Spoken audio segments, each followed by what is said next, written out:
In the winter of 2017, every agronomy meeting in Marshall County, Iowa, circled back to the same subject before the coffee got cold. Fertility. Not in the old broad sense farmers used when they spoke about ground that carried life well, but in the newer, more expensive sense. Variable rate recommendations. Sulfur programs. Micronutrient packages. Side dress strategies. Tissue tests. Enhanced efficiency products. Stabilizers and biologicals and yield ladders built on the idea that if prices were uncertain and weather was increasingly strange, then the safe response was not restraint but precision layered on top of abundance. The county had become fluent in programs. Men walked into winter meetings with notebooks and left with plans that involved another pass, another blend, another promise that this year the extra dollars would unlock what last year had left hidden. It all sounded modern. It all sounded serious. And because it sounded serious, very few people asked the oldest question in agriculture, which is whether the thing being purchased is solving the right problem. Mara Ellison asked it. She was 46 that winter, farmed with one brother on the family acres north of Albion, and possessed the kind of calm that often gets mistaken for softness by people who have confused volume with certainty. Her father had died in 2009, her mother still kept the books in a room off the kitchen, and the operation ran enough corn and soybeans to matter without ever being large enough to waste money elegantly.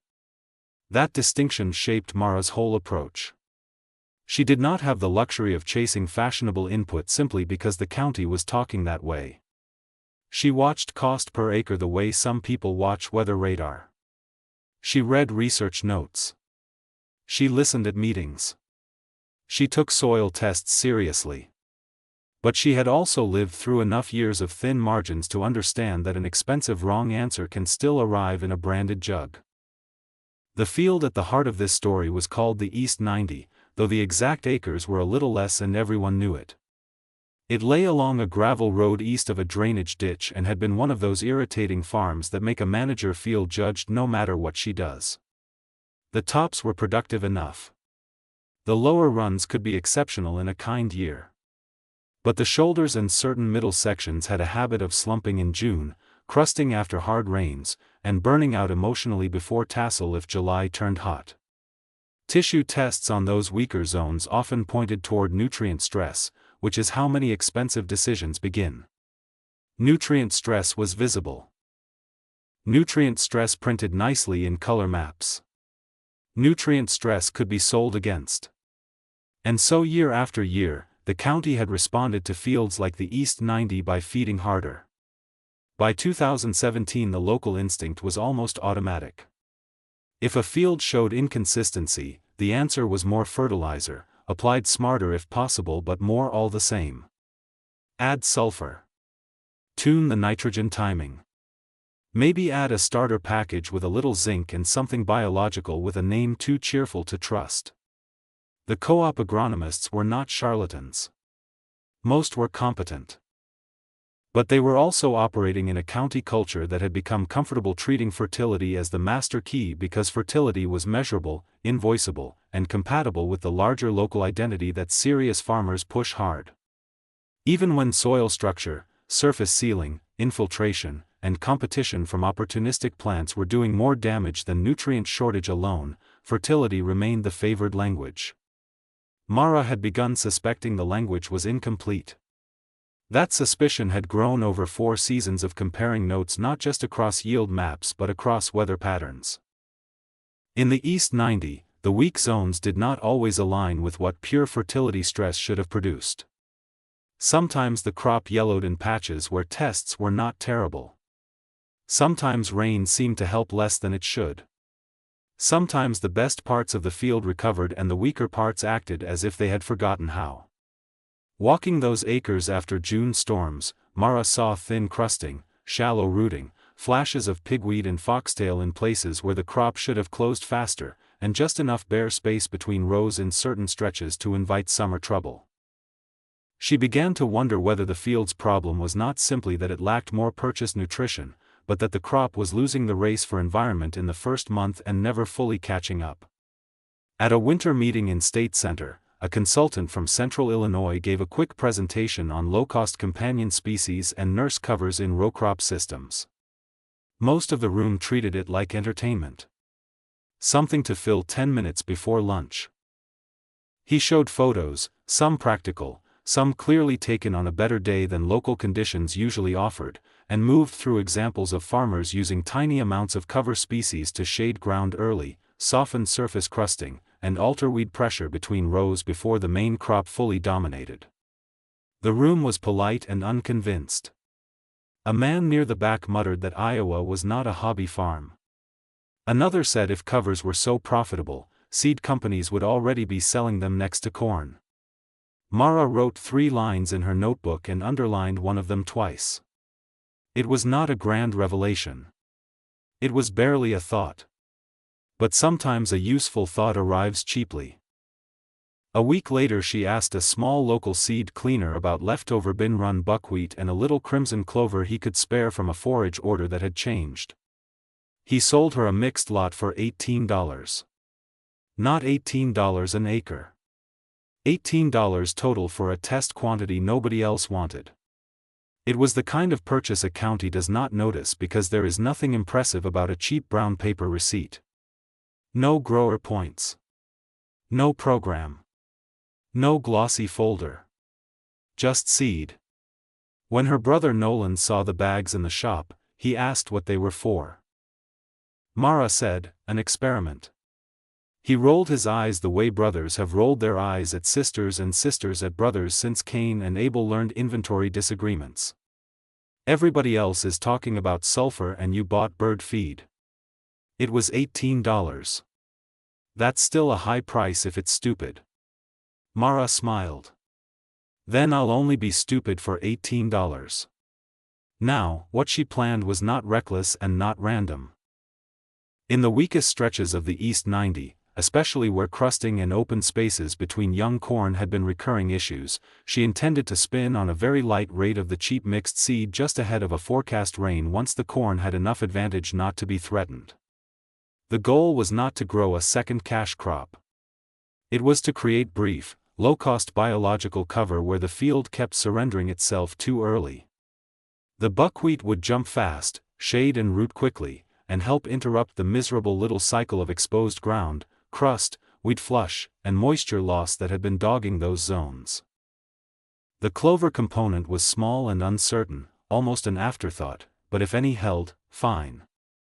If not, the cost was still almost nothing. She told almost no one because farm country has a way of punishing experiments socially before the season punishes them agronomically. But secrecy in a township is never as real as you hope. The spinner pass was seen from the road. Then a co-op driver asked what she had applied. Then a neighbor saw little broadleaf and fine leaf emergence where only corn should have been and made the obvious assumption, weed problem. By the next week the county had a story. Mara Ellison had gotten behind. Or she had screwed something up. Or she was trying a conservation trick on production ground because one meeting speaker had waved some photographs around. None of the stories were accurate, but accuracy is not the first crop gossip produces. At the co-op counter, a local grower named Lyle Keenan asked her whether she had lost her herbicide plan. Mara said, no. He said, then why's there other stuff growing in your corn? Because I put it there. Lyle laughed so hard he had to take his cap off. You paying weeds now? Just the useful ones, she said. That answer traveled. By mid-June the contrast on the East 90 began to show, though not in the way people expected. The spun-on buckwheat in those selected weaker areas had come fast after a rain, then occupied space the field usually surrendered to worse invaders. The corn, already ahead, retained dominance. The cheap companion growth did not look like a competing crop. It looked like the soil had decided not to lie naked this year. Surface sealing after the next hard shower was less ugly where the cover had taken. The row middles in those treated stretches stayed less hostile. Pigweed pressure there did not vanish, but it lost its usual early swagger. Moisture held a little longer. Nothing about it was dramatic enough for a brochure. Which is why almost nobody believed it mattered. Then July changed the argument. A string of hot, windy days settled over central Iowa just as the county's corn wanted steady support. The farms with aggressive fertility programs looked excellent from the road, dark and tall and expensive. Tissue tests, side dress maps, and mid-season talk all favored the men who had spent more. Mara's farm did not look spectacular. That is important. Her strategy was not a beauty contest strategy. The East 90 looked like what it was, a field being managed with a stubborn suspicion that its chronic underperformance had more to do with early environment than late nutrition. But when the heat lingered and scattered rains came mean and uneven, the treated zones began doing something the county had not expected from an $18 idea. They quit falling behind. Where the field had historically opened up and faded first, the corn held more evenly. The companion plants, already doing their small work, kept the soil from turning quite so cruel. Rain that came hard left less sealing. The root zone in those stretches remained more hospitable. And because the crop there was not spending as much of early summer recovering from exposure and secondary weed pressure, it stayed in the race longer. This did not make the East 90 the best field in Marshall County. But it started making the supposedly weak parts of that field behave less like liabilities and more like normal acreage. Lyle Keenan noticed first because he farmed directly across the road and disliked mysteries on neighboring ground.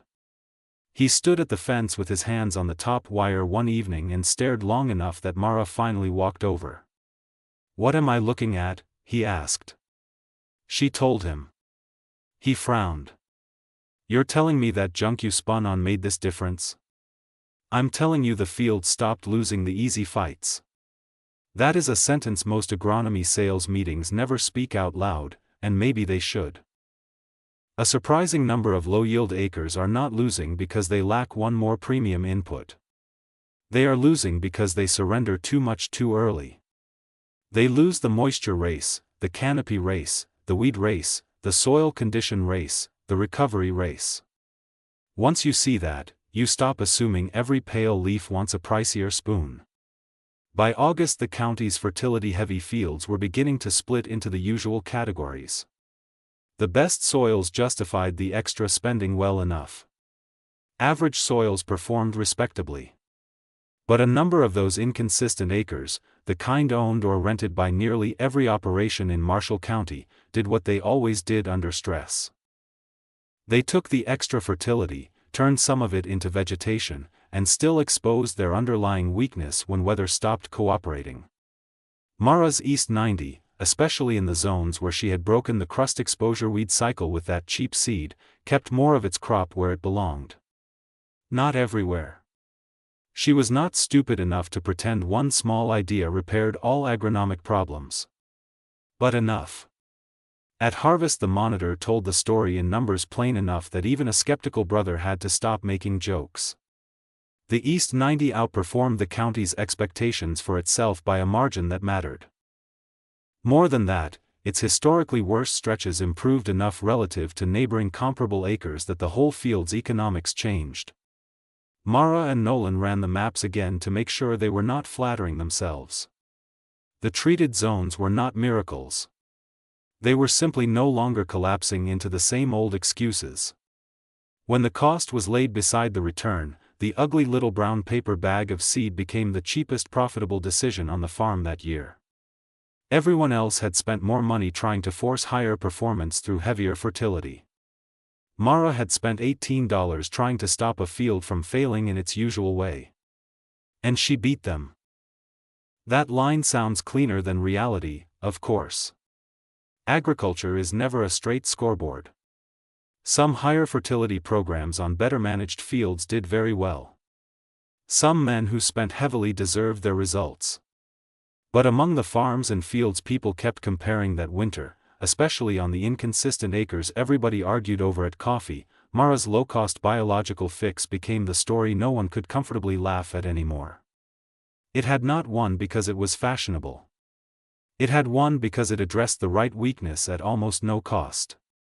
The county reacted the way counties do when embarrassed by something cheap. First it minimized. Then it explained. Then it tried to absorb the lesson without admitting who saw it first. Some said the year had simply favored her. Some said the seed mix must have done more than she claimed. Some said the fertility programs were still the right answer, only the weather distorted things. All partly true, partly defensive, and mostly beside the point. The point was that everyone had been trying to buy a stronger crop while Mara had spent $18 helping the field become a less generous host for failure. By winter meetings the following January, the story had traveled beyond Marshall County. Not widely, not in magazines, but widely enough. A consultant from Grundy County asked Mara whether she would speak for 10 minutes at a grower group about low-cost cover interventions on weak zones. She nearly refused. She disliked performance and hated being turned into evidence by people who had ignored her 6 months earlier. Nolan convinced her to do it because, as he put it, if they're going to borrow your idea anyway, they can at least have to look you in the eye first. At that meeting Mara did not sell a system. She described a field. She described patterns of crusting, exposure, poor recovery, and weed advantage. She described deciding that more fertilizer might feed the crop but would not teach the field to protect it sooner. Then she held up the receipt for the $18 seed purchase. That got a laugh, but not the kind she had heard at the co-op in spring. This laugh carried discomfort with it, because every man in the room knew he had spent more than $18 merely on coffee driving to meetings about solving the same kind of problem expensively. A grower asked whether the strategy scaled. Mara said, "The question isn't whether it scales. The question is whether you know what your weak acres are actually losing to." That was the real lesson. Not buckwheat. Not clover. Not some universal recipe. Diagnosis. Right diagnosis before purchased intensity. Fields are biographies written in structure, slope, timing, pressure, history, and weather. If you read them as if every weakness is a nutrient invoice waiting to happen, you will spend a lot of money being wrong in sophisticated ways. Mara did not beat the county because she was anti-fertilizer. She beat them because she recognized that a field being outcompeted by exposure and early dysfunction cannot be fed into good behavior forever. The East 90 kept teaching after that year. Some seasons she used a similar low-cost companion strategy on select acres. Some seasons she did not. She adjusted herbicide timing, residue management, and field traffic too, because a smart farmer never mistakes one good year for a complete theory. But the county remembered 2017 because it offended a comfortable hierarchy of seriousness. The expensive plans had all the language. The cheap seed had the answer. That is intolerable to people who build status out of invoices. Years later, Lyle Keenan, who had once asked whether Mara was paying weeds now, admitted over coffee that the East 90 had changed how he looked at 3 of his own farms. He said he had always assumed the problem acres were hungry. Mara said, "Some of them probably were. But hungry isn't the only reason a field looks weak." Lyle nodded into his cup and said, "Wish that lesson came in a jug. I'd have bought it sooner." Maybe that is why the story lasted. It was funny, yes. But it was also too useful to let go. People could laugh about the $18 seed because the number sounded ridiculous against the scale of a modern corn budget. Yet that was exactly what made it unforgettable. The county had thrown programs at inconsistency. One woman had bought a nearly worthless sack of leftover seed, asked a better question, and changed the outcome of a field everyone thought they already understood. In the end, farming is full of this sort of insult to pride. The thing that saves a machine is sometimes one bolt. The thing that protects a field is sometimes the cheapest line on the ledger. The thing a whole county overlooks is often not hidden because it is complex, but because it is modest. People search for breakthroughs that arrive with brochures, and meanwhile a better answer comes in a bag so cheap no one respects it until harvest. Everyone bought more fertilizer. One woman bought seed for $18 and beat them all.